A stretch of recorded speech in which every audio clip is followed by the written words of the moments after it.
Gimana nih, walaupun sudah banyak berbuat, masih suka ada yang sinis terus, yang suka ngeledek, atau ya suka begitulah.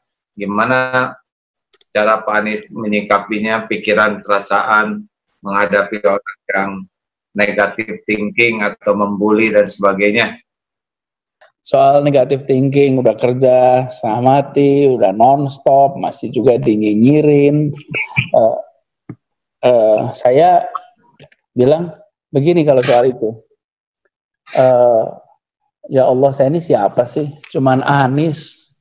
Apa sih apa Anies itu? Anies itu orang biasa. Jangankan Anies.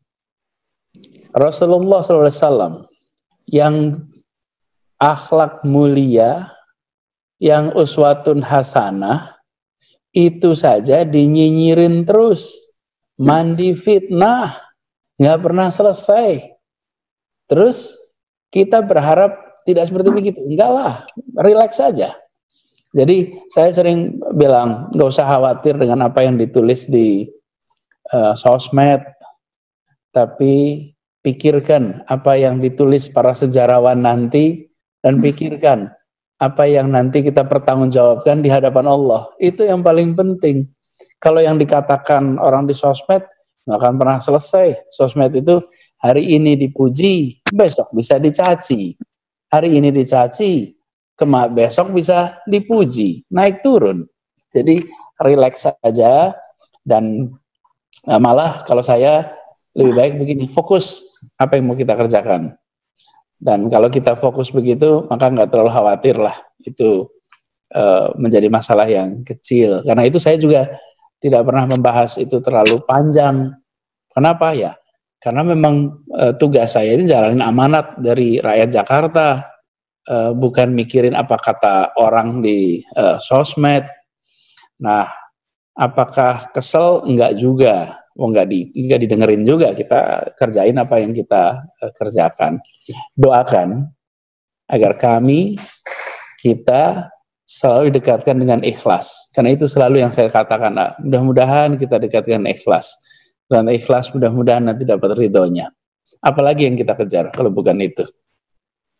Baik, Pak Anies, ini sedikit menambahkan bahwa sebetulnya orang yang menghina, mencaci, menyinyir, itu kan bagian dari karunia juga. Ya, ada dosa-dosa kita yang mungkin oleh istighfar kita kurang tergerus, maka Allah gerakan orang-orang yang nyakitin kita. Dan itu akan menggerus dosa kita. Jadi harusnya kita kirim bolu kepada mereka karena sudah mau menggerus dosa kita.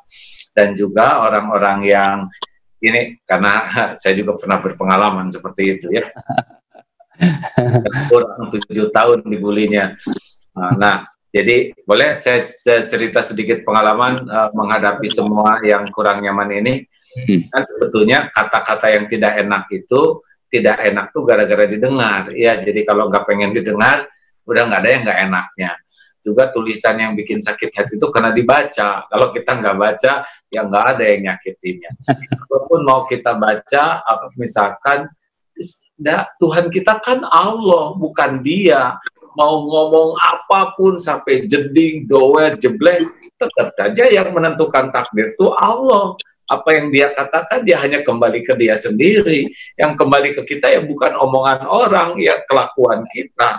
Makanya mau ngomong apapun, sehebat apapun, yang ngatur takdir itu Allah, tidak ada kaitannya. Allah tidak diatur oleh omongan orang. Ya, jadi kalem aja.